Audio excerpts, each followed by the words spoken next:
Məşhur bir söz var ki, hakimiyyət insanı pozur, tam hakimiyyətsə insanı tam pozur. Amma əslində bu söhbətin yarısıdır.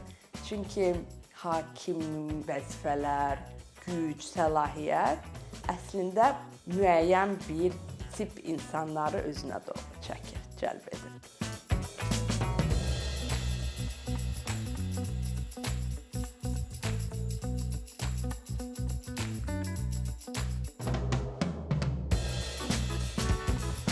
Neçə illərdir, yəni 100 ildən çoxdur ki, psixoloqlar insan xüsusiyyətlərini, bir insanı necə xarakterizə etmək üçün 5-li bir modeldən istifadə ediblər. 5 insan xasiyyəti deyə, xüsusiyyəti deyə bir model istifadə ediblər. Bu 5 xasiyyət də nədir? İnsanın nə qədər ünsiyyətçil olub olmaması, nə qədər qapalı və ya açıq olması başqalarına qarşı nə qədər sərt və ya yumşaq olması, məsuliyyət hissi və bir də emosional sabitliyi. Nə qədər sən nörotiksən və ya sabit insansan da, rahat insansan, çox özündən çıxmayan insansan.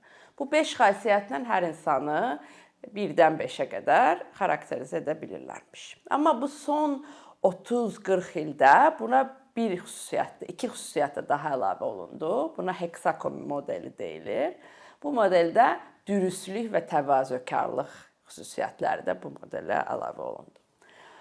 Sonra bu neçə illərdir, artıq 40 ildir istifadə olunur bu model. Son 20 ildir ki, psixoloqlar fikir verirlər ki, bu tam olaraq insanın hər davranışını, hər xüsusiyyətini əhatə eləmir. Bu 7-li model, hexakon modeli və insanın daha qaranlıq yönləri əslində çox araşdırılmamış bir mövzudur. Və ona görə bu qaranlıq tərəflərini insanın ölçən bir şkala deyək, bir psixometrik şkala deyilir yəqin ki, buna da Azərbaycanca. Ondan yaratdılar, belə bir şkala yaratdılar. Bu şkala əvvəl üçlü, qaranlıq üçlük deyə tanınırdı və 3 qaranlıq xüsusiyyətini insan ölçürdü. Son zamanlarda sonuncu bir xüsusiyyət də əlavə olundu ora. Və nədir bunlar?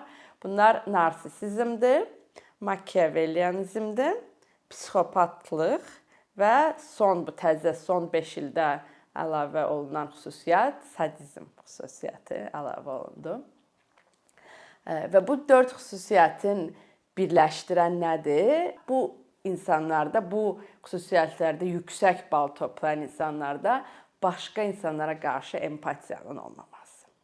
Yəni sən fikirləşmirsən, tamamilə fikir vermirsən, sənin hərəkətlərin, sənin dediklərin başqasına necə təsir eləyə bilər və onların hissləri, onların fikirləri sənin qərarlarında heç bir mövqe daşımır, heç bir təsir bağışlamır.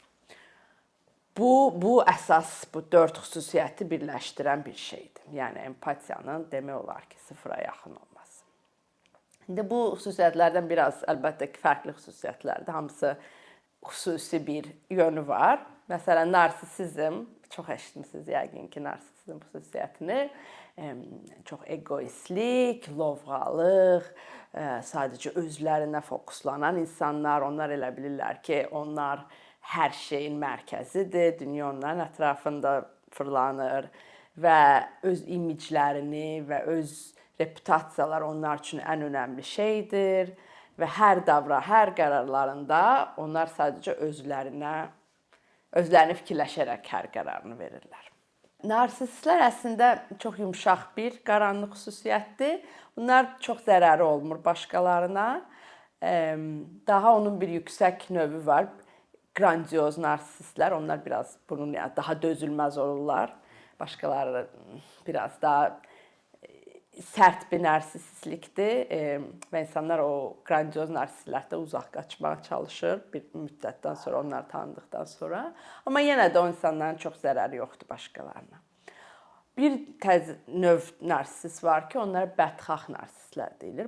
Burada artıq qəddarlıq o narsistlərin qərarlarına təsir eləyir və bu insanlar məsələn başqalarını bir-birinə aqressiv şəkildə qarşı durmaya gətirməkdən keyf alırlar. Əgər bu onların imicini yüksəldirsə Məsələn, yəqin ki, siz də fikir vermisiniz. Məsələn, tanıyırsınız belə insanlar ki, onlar başqalarını bir-birinə qarşı durmaya gətirib ya da bir-birlərindən ayıranda bu onları daha yüksəldir eqolarını.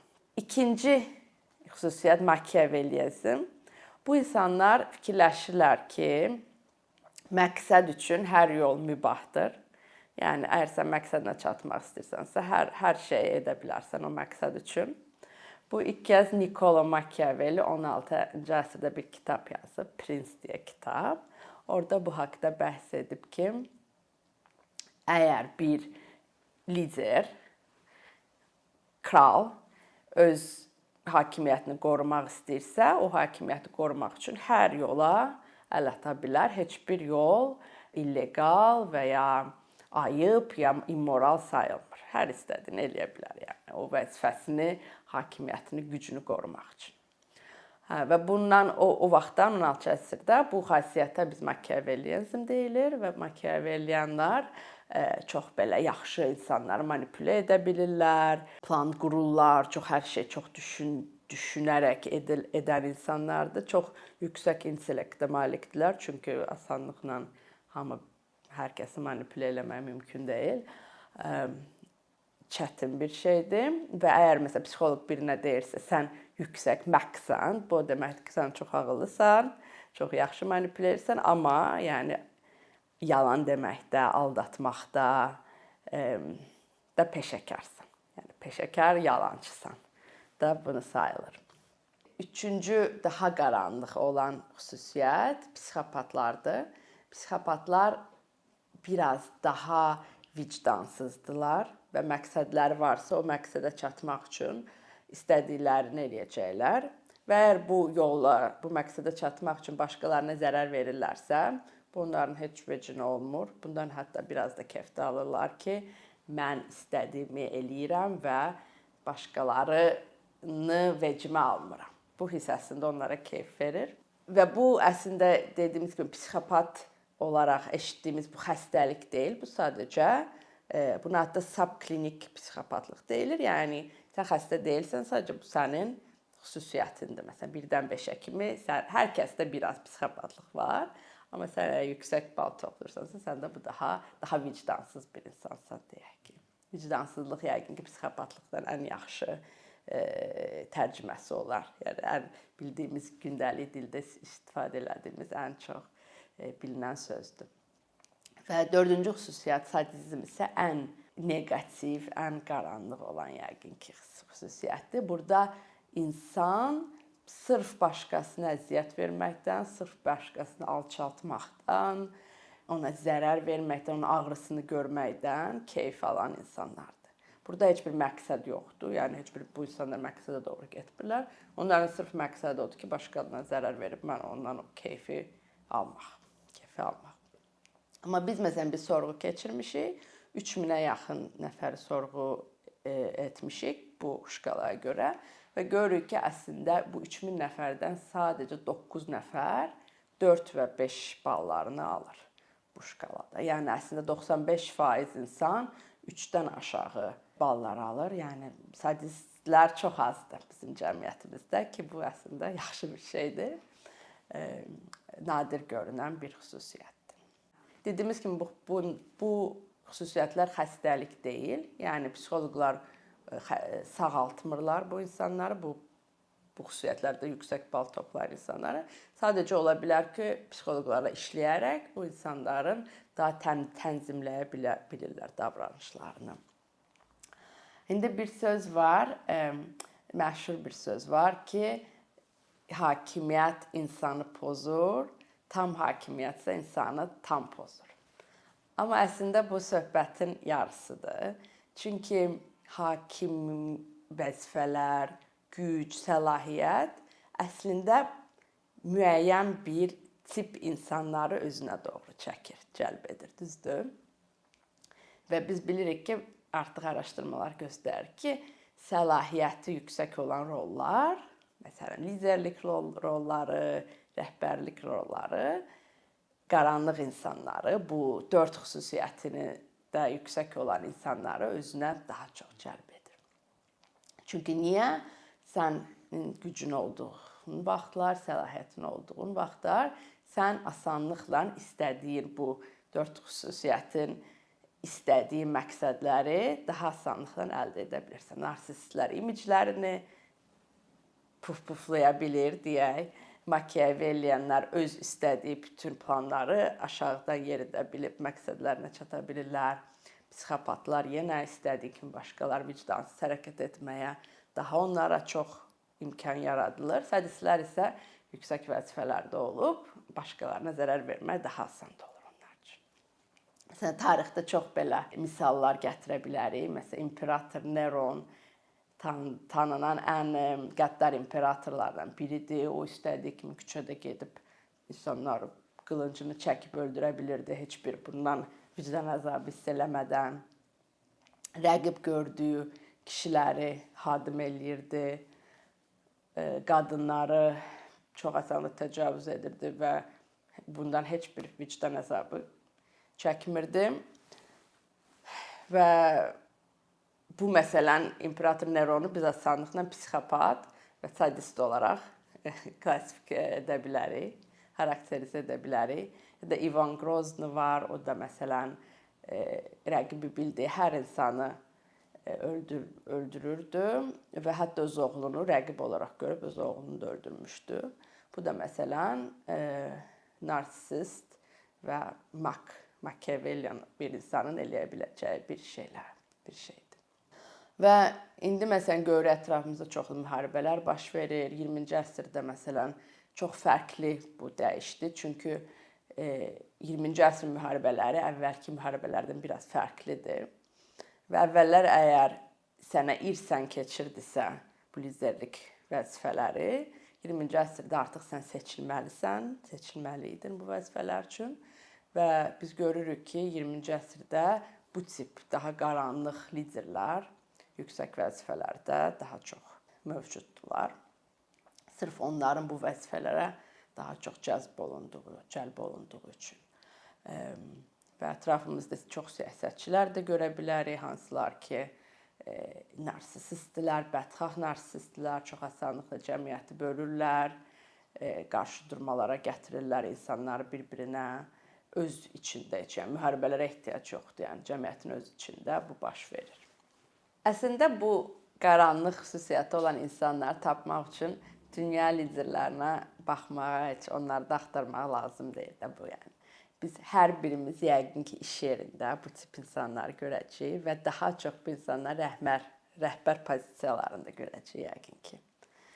Məsələn, fikirləşə bilərsiniz ki, hansısa sizin işinizdə kimsə işə qəbul olundu və çox asanlıqla gördünüz ki, bu insan bu rəhbər pozisiyasında oldu. Heç bir əslində daha yüksək qabiliyyəti olmadan, daha bacarığı olmadan sırf özünü qabağa ata-ata o rəhbər işinə gəldi, çıxdı və başa düşürsünüz ki, bu necə oldu bu? Bu bir kitab yazılıb bunun üstünə ki, bu psixopatlar ən yüksək pozisiyalarda necə özlərini tapırlar və belə yenə də 5 mərhələli bir proseslə ora gəlib çata bilirlər. Bu mərhələləri bir kitab başa salır və deyir ki, psixopatları məsələn sən işə aldığında onlar hər kəsi çox asanlıqla valeh edə bilirlər. Çox dünyanın ən köməksevər, xeyirxah insanı kimi özlərini göstərirlər və tam bu intervyu prosesində və işə alma prosesində hər kəs fikirləşir ki, nə yaxşı belə bir insan tapmışıq da biz işə almaq. Yəni hər kəsə çox yaxşı təsir bağışlaya bilirlər. Amma işə alınandan sonra onlar artıq qiymətləndirmə prosesindən keçirlər, bütün mühiti qiymətləndirirlər, baxırlar, filan kəs mənim piyadam olacaq, onu yaxşı istifadə edə bilərəm, filan kəs mənim patron deyilir ona, patronum olacaq. Bu insan mənim daha səlahiyyətli, güclü insandır, o məni qoruya bilər lazım olduğunda. Qalan insanlar da mənim ehtiyacım yoxdur, onlarla mən istədiyim kimi davrana bilirəm və onları demək olar ki, heç veclərini almırlar və onlara qarşı gerçək üzlərini onlara göstərirlər. Bu piyadalarla, patronlarla isə onlar çox yaxşı münasibətdə olub, yavaş-yavaş başlayırlar öz planlarını, məqsədlərinə çatmaq üçün planlarını yeritməyə. Sonra 3-cü mərhələdə onlar manipulyasiya mərhələsidir. Onlar artıq başlayırlar piyadaları istifadə eləməyə, patronlara qarşı özlərini yaxşı göstərməyə, deyək ki, bir proyektdir. O proyektdə elə bir vəziyyət gətirirlər ki, orada bir qarşıdurma olsun. Bunlar özlərini daha yaxşı qabağa çəkə bilsinlər ki, o məsələn problemi çözsünlər və göstərsinlər ki, hə, piyadalar əslində bax, onlar səhv elədilər. Patronlar, baxın, mən düzəltdim olayı, işi mən düzəltdim və daha bu manipulyasiya ilə buna çatırlar. Sonda isə bunu qarşıdurma yaradıb, hər şey açıb, özlərini reklam edərək bu qarşıdurmanın sonucunu patronlarına və ya yüksəkdə olan vəzifəli insanlara göstərərək deyirlər ki, mən idim də bunu düzəldən, yoxsa mən olmasaydım bu proyekt batardı deyib patronlarının yaxşı yönünə, yaxşı üzlərini göstərirlər. Piyadalardan isə artıq bütün o lazım olmayan insanlardan, iş yoldaşlarından özlərini bir kənara tullayıb canlarını qurtarırlar, deyək. Və sonra bu insanlar da əlbəttə ki, bir dənə iş açılanda, vəzifəli bir iş açılanda, rəhbərlik pozisiyası açılanda əlbəttə ki, patronların ağalarına bu psixopat, Machiavellian insanlar, hətta narsisistlər ilk olaraq onları qabağa çəkmək istəyib, onlara iş imkanı verirlər. O vəzifəni onlara verirlər. Və bu insanların əslində heç bir özəl bacarıqları yoxdur. Məsələn, deyək ki, o işi görəcək kriterləri qarşılamırlar. Sadəcə xarizmaları ilə, özlərinə güvənlə və bir də bu manipulyasiya, vicdansız manipulyasiya yolu ilə o vəzifəyə gəlib çatırlar.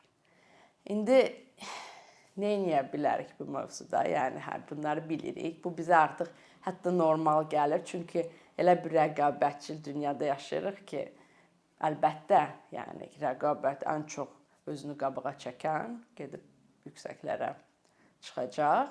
Daha bacarıqlı, daha təvazökar, dürüst insanlar isə fikirləşirlər ki, mənim nəyimə lazımdır bu stresli ortamda, stresli mühitdə mən niyə başqaları ilə rəqabət edib, hətta savaşıb bu vəzifələr üçün mən istəmirəm. Bir miqdar pul üçün mən niyə o vəzifə üçün özümün vicdanından keçməliyəm? Eləmirlər bunu və əlbəttə ki, arxada qalıb bu tip qaranlıq insanlar qabağa çıxmasına icazə verirlər. İndi nə edilə bilər bundan? Biz məncə məlumat, bu haqda bilmək, bu haqda düşünmək, oxumaq vacibdir. Hamımız bir miqdar psixoloq olmalıyıq ki, başqalarında bu yönləri görüb, hətta özümüzdə bu yönləri görüb, bəlkə də özümüzə biraz tənzim vermək, başqalarına məlumat vermək bu haqda, tapmaq və təyin etmək kim nədir ki, vaxt gec olmadan və bəlkə də artıq biz institutları, bu qurumları dəyişməliyik ki, artıq bir lider, bir vəzifə sahibi yox. Çünki o vəzifə rollarına bu qaranlıq şəxsiyyətlər daha çox istəyirlər əldə etməyə, daha çox cəlb olunurlar. Bəlkə biz liderlik haqqında biraz fərqli düşünməliyik ki, artıq bir lider yox, liderlik komandaları yarada bilərik. Çünki empatiyası yüksək olan, dürüst insanlar əslində əməkdaşlıq etməyi çox sevirlər. Onlar səlahiyyət ardından qaçan insanlar deyillər, güc ardından qaçan insanlar deyillər. Ona görə bu liderlik komandaları ilə biz bəlkə də daha bu empatiyası, bacarığı yüksək olan, dürüst insanları cəlb edib, onların lider olmasına imkan verə bilərik. Hələ də araşdırmalar çox davam edir və mən ümid edirəm ki, bu haqqda bilmək bizim yolumuzu daha yaxşı bir gələcək üçün açacaq.